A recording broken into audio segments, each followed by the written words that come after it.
few weeks ago, we told you the story of a real-life Brazilian Superman who brought smiles to hospitalized children and amputees in Ghana.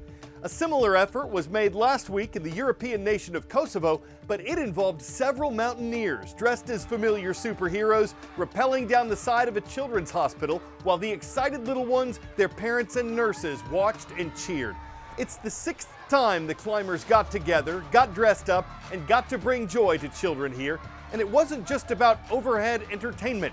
Spider-Man, Superman, Catwoman, Captain America, and Santa Claus also patrolled the hospital's halls, carrying along gifts for the kids and encouraging everyone they met. The mother of a young patient said the superheroes did all they could to bring joy to the children, and that while they're in the facility for healing, the gifts made them very happy. One climber said the true heroes are the ones inside these walls.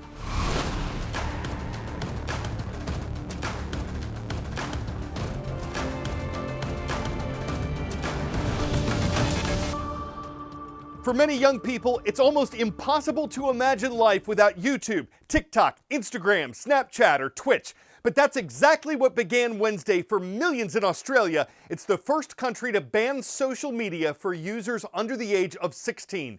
Other platforms affected include Facebook, Kik, Reddit, and X. The goal, according to the nation's government, is to protect teens and kids from harmful content, harmful people, and online bullying. If young users or their parents try to get around these restrictions to use social media anyway, they won't be punished. But social media companies, which are required to deactivate the accounts of under 16s and prevent new ones from being opened, could be fined tens of millions of dollars if they don't follow the law.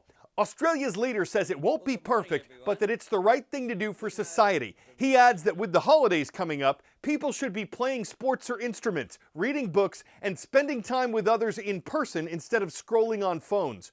Reactions in his country are mixed. Tech companies, as you might expect, are opposed to the ban, which could reduce their number of users, though the affected organizations say they are taking steps to follow the law. Many parents in Australia have welcomed the ban, hoping it'll improve their children's lives, and the government says it's on their side. Critics say teens who live in remote areas, those with unique interests, those with disabilities are among people who will lose information and connections to others like them. Some are concerned this could hurt mental health. And a lawsuit has been launched, arguing the ban deprives young people of freely communicating. Teenagers Noah and Macy are taking their government to court in a fight to stay on social media. Taking away how we communicate to the world, this is how we do it. It's the modern day, it's social media. Supported by a freedom advocacy group, Macy and Noah's case asserts a right to political communication. The High Court has agreed to hear it next year. So what will you lose when social media is taken away from you? Well, we will lose connections, but we will lose our democracy. This law is saying that democracy begins at 16, which is condescending and it's incorrect. Listen, there are definitely negatives on social media. I'm not denying that. I completely agree. We're saying that getting rid of the kids is not the solution. We didn't do anything wrong. But children are all different. They've engaged with social media differently and they feel differently about the ban. The students at All Saints Anglican School on Australia's Gold Coast are learning from cyber safety advocate Kira Pendergast about how to best avoid danger on social media. Because it is a delay. It's not a flat-out ban. They're not banning the internet. We're not trying to boil the ocean. It's literally just to delay age. And so they've got time to catch up, to become more resilient and think more critically about how they use apps. In their final year, Nicholas and Ruby wonder if maybe their school career would have been easier without the distraction of social media. Nick and I were talking before about how if we could, we would delete Snapchat today. But it's more the fact that because there's now so much reliability and connection based off one app, you don't want to delete it. Perhaps for young Australians, the fear of missing out won't be so bad if everyone is forced to miss out together. As Australia's social media ban plays out, it's being closely watched around the world as several other countries are considering or implementing their own limits on social. Word of knowledge. At age 17, who became the youngest person ever to win a Nobel Prize? Dr. Martin Luther King Jr., Malala Yousafzai, Marie Curie, Ernest Hemingway.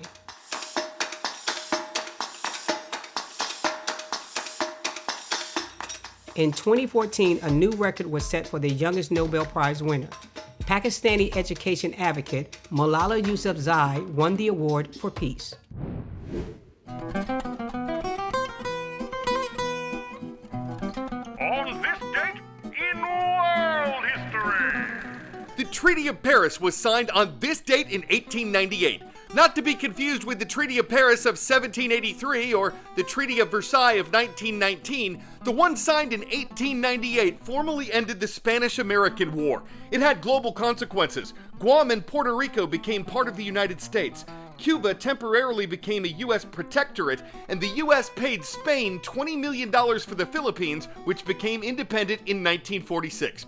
This was the date in 1901 when the first Nobel Prizes were awarded, 5 years after the death of their founder, Alfred Nobel. His will set aside most of his fortune for the awards, which came as a surprise to his family. Some historians believe that Nobel created the prizes so as not to be remembered mainly for inventing dynamite and other explosives. And it was on this date in 1964 that U.S. civil rights leader Dr. Martin Luther King Jr. accepted the Nobel Prize for Peace. In his acceptance speech, Dr. King said the award was a profound recognition that nonviolence is the answer to the crucial political and moral questions of our time. Nestled in the beautiful snow-capped Karakoram Mountains in the northernmost part of Pakistan is the Hunza Valley, where women are forging unlikely careers. In a sawdust-filled workshop, this team of carpenters works on items commissioned by a luxury hotel. Initially, society wasn't ready to accept women doing men's work. They believed women should stay home, cook, wash dishes, or stitch clothes. Women make up only 23% of Pakistan's formal workforce, according to the World Bank, and women with careers is an especially rare thing in rural areas. But in the villages sprinkled throughout the Hunza Valley, many women-led businesses are thriving. Most government schools cater for boys. The Aga Khan network has helped fill the vacuum in the belief that to educate a girl is to sow the seeds for the education of a whole family. The emphasis on educating women has boosted the valley's literacy rate to 97% for both men and women. The rest of the country averages only 68% for men and about 53% for women. Many credit the high literacy rate as the main reason for the socioeconomic progress of women in the Hunza region, being higher compared to other rural areas of Pakistan. And as attitudes towards women in the workforce have shifted, the participation of women has spilled into other areas of life too, such as in sports. What day is it?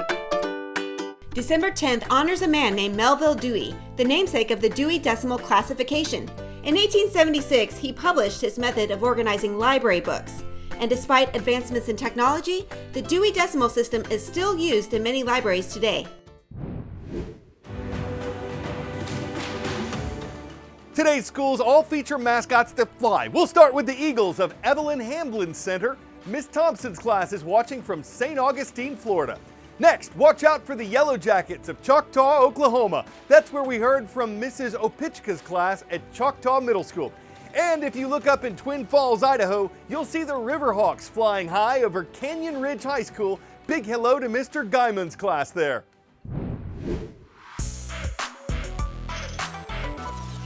We could do a whole show on animals and places they ain't supposed to be. Here's a fish out of water story from a restaurant in New Zealand.